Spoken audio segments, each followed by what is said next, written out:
dalam hal ini juga saya kira ada baiknya juga saya menyampaikan beberapa hal tentang kenaikan tarif pajak pertambahan nilai (PPN) yang mungkin masih ada suatu keraguan-raguan atau suatu ketidakpemahaman ya yang tepat, sehingga saya setelah koordinasi dan diskusi dengan Menteri Keuangan dan jajaran beberapa kementerian lain, saya merasa perlu bahwa untuk menyampaikan sendiri masalah PPN 12% ini. Jadi saudara-saudara sekalian, kenaikan tarif pajak pertambahan nilai menjadi 12% ini merupakan amanah, merupakan perintah dari Undang-Undang Nomor 7 Tahun 2021 tentang harmonisasi peraturan perpajakan. Jadi, sesuai kesepakatan pemerintah Republik Indonesia dengan DPR tahun 2021, kenaikan tarif dilakukan secara bertahap dari 10% menjadi 11% mulai 1 April 2022. Ini sudah dilaksanakan.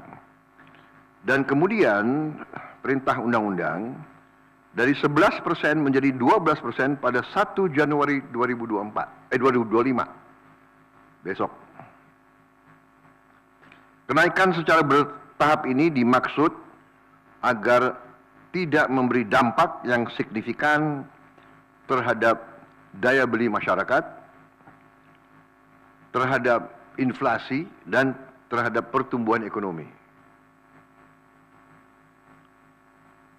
Saudara-saudara, sudah merupakan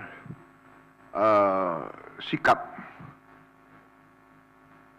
pemerintah yang saya pimpin, juga saya yakin juga pemerintah pendahulu saya, bahwa setiap kebijakan perpajakan harus selalu mengutamakan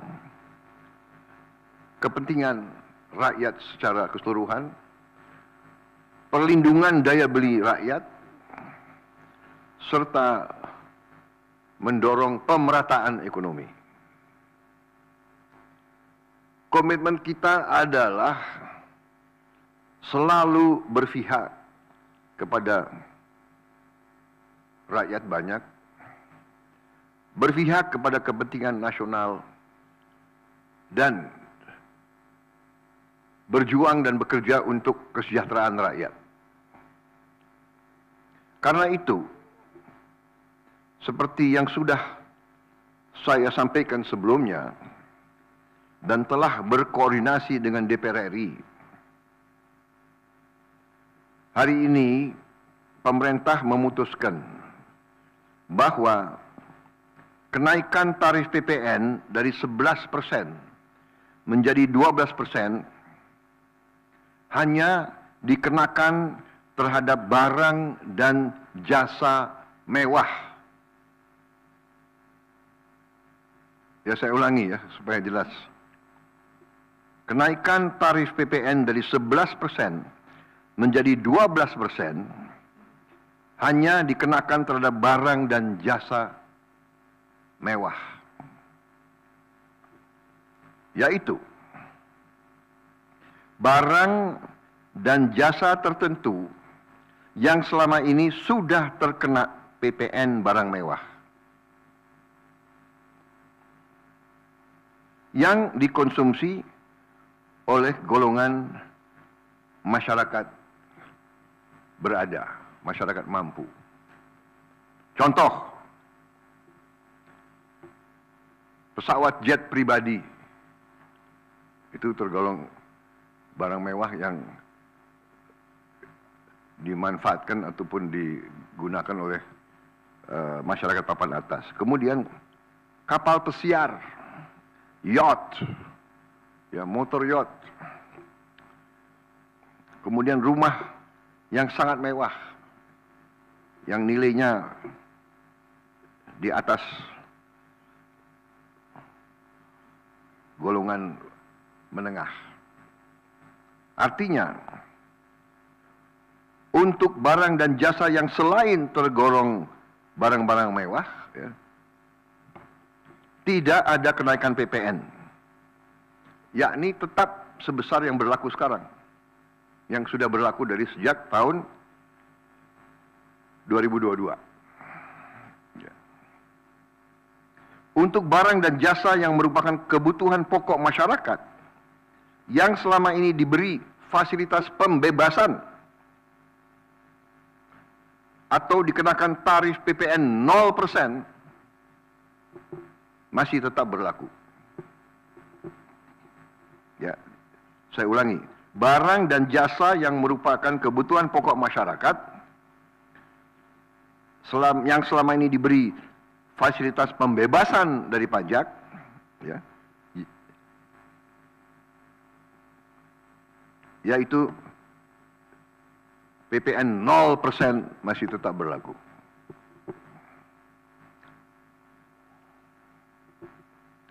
Pemerintah telah berkomitmen memberi paket stimulus. Ya. Nilai stimulus itu adalah 38,6 triliun.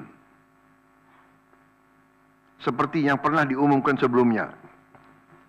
Bantuan beras untuk 16 juta penerima bantuan pangan, 10 kg per bulan.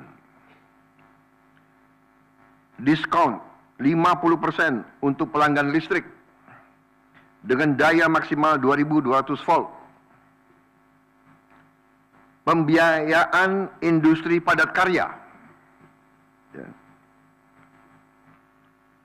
Insentif PPh pasal 21 bagi pekerja dengan gaji sampai dengan rupiah 10 juta per bulan. Kemudian bebas PPh bagi UMKM beromset kurang dari 500 juta per tahun dan lain sebagainya. Jadi paket stimulus ini nilainya semua adalah 38,6 T. Untuk barang dan jasa yang dibutuhkan oleh masyarakat banyak, yang tetap diberi pembebasan PPN, yaitu tarif 0%, antara lain kebutuhan pokok, beras, daging, ikan, telur, sayur, susu segar, jasa pendidikan, jasa kesehatan, jasa angkutan umum, rumah sederhana, air minum. Saudara-saudara, dengan ini saya kira sudah sangat jelas bahwa pemerintah akan terus berupaya untuk menciptakan sistem perpajakan yang adil dan pro rakyat. Saya kira itu saja dari saya. Terima kasih. Wassalamualaikum warahmatullahi wabarakatuh. Shalom Salve. Om Santi Santi Santi. Om Namo Buddhaya. Salam kebajikan dan selamat malam tahun baru. Download Tribun X sekarang. Menghadirkan lokal menjadi Indonesia.